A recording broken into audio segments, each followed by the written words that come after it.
Good afternoon everyone, and I'm here at day one at Embedded World 2023, and today I am joined by Sean Newton, who is the Application Director for Microcontrollers and Microprocessors, and Markus Mayr, who is the Product Marketing Manager for Microcontrollers at STMicroelectronics. So thank you both very much for joining me.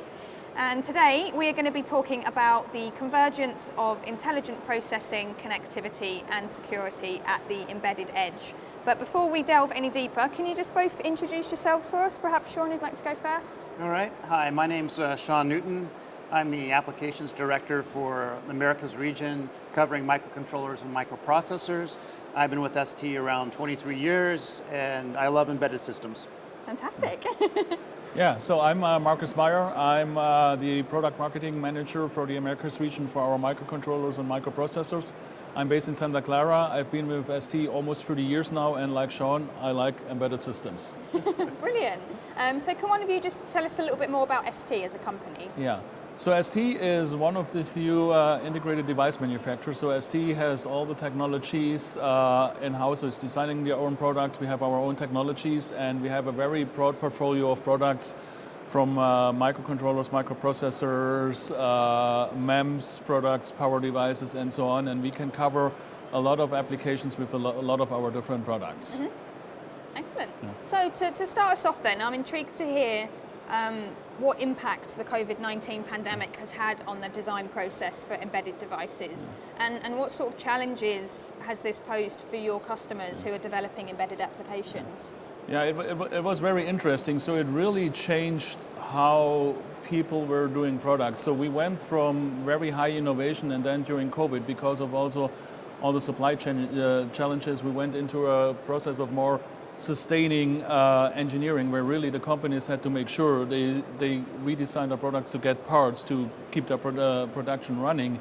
And now that we're getting out of COVID again, now we see the innovation coming back, and we also see that as ST, because we were very involved in making sure that our customers still got parts, and now we just last week we introduced 3 new products, and we are showcasing them here at the Embedded World Show. Excellent. And what are some of the primary wireless communication channels currently used in embedded devices, and what are some of the sort of emerging technologies in this area?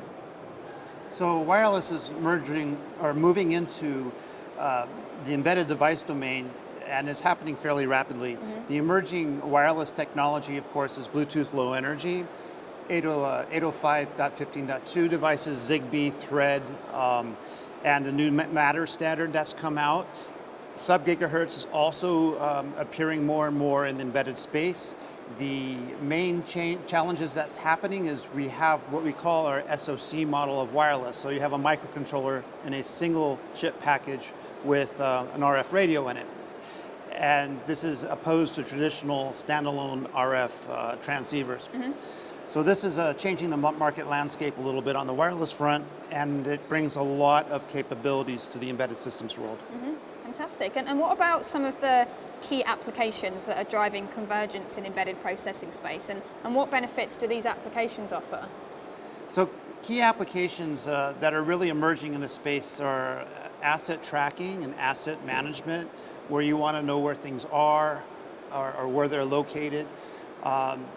One of the things that's happening with the SoC technology is it's able to give you a reduction in BOM cost. Mm-hmm. So design costs are actually dropping if you can use a radio SoC in your target.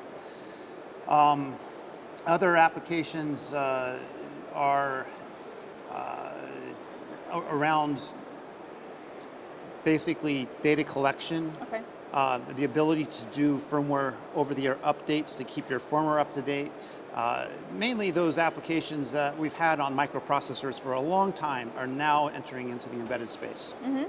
And following on from that then, what are some of the main security challenges faced by embedded engineering teams, and how can these be addressed? So security is really the foundational block that you need in order to do wireless connectivity, especially back to the internet. Yeah.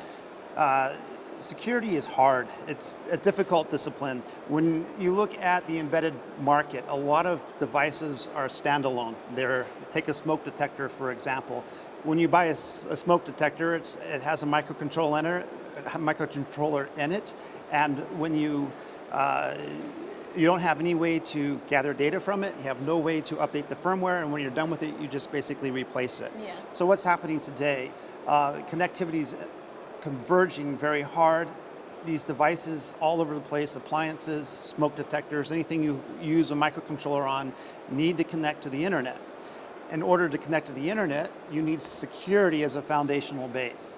And as I said, security is hard. Your application developers are focused and concentrated on developing their applications, not so much on learning the security around it.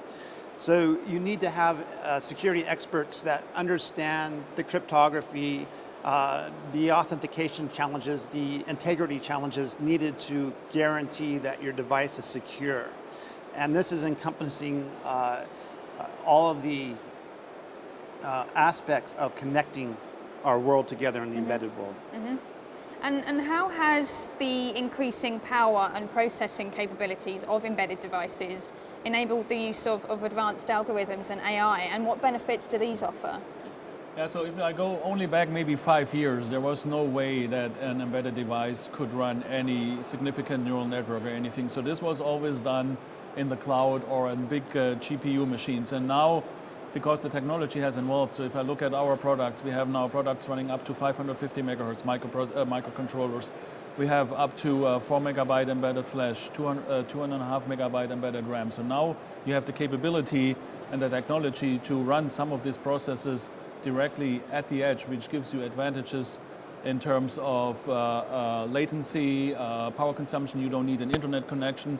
So this really makes certain applications only possible. And that's really thanks to the involvement in microcontrollers and the new developments we have done over the last few years. Fantastic. And following on from that then, what would you say are some of the benefits of convergence in the embedded processing space, and how can developers leverage these benefits? As I mentioned before, as most embedded system applications using microcontrollers are standalone today, there is a big push to connect everything. Everybody has a phone, so if I can connect my embedded system to my phone, that's great. Everything wants to connect to the cloud, so the advantages are now I can do data collection. The other thing is, as Markus mentioned, we have AI coming. So AI is very resource intensive. You need to collect a lot of data, screen the data, develop your algorithms, and then you need to send it back to your device. So being connected allows you to do all of that. So we're moving in a new world in the embedded space. So this convergence of intelligent processing, security, and connectivity is all coming together. And it's making a load on the embedded engineering teams, because no longer do you just have a small team of application engineers developing the said applications. You need to have the expertise for security, for AI, and you have to know your radio stack and protocols as well. So it's increasing the complexity of the overall embedded system. I'm interested to hear how you see the future of embedded development evolving over the next few years, and what impact you think this will have on the industry as a whole. So, as Sean mentioned, I think some of the key factors which will really drive the embedded world in the future are security and wireless, and basically also AI. And this is very clearly where ST is focusing. And maybe let's come back a little bit to what I mentioned before, the new products we introduced last week. So are revolved around security. So we introduced our new STM32H5 product and the Secure Manager, which really improves the security features with microcontrollers and embedded products. Then we also introduced the STM32MP135, which is a high-performance, low-cost MPU.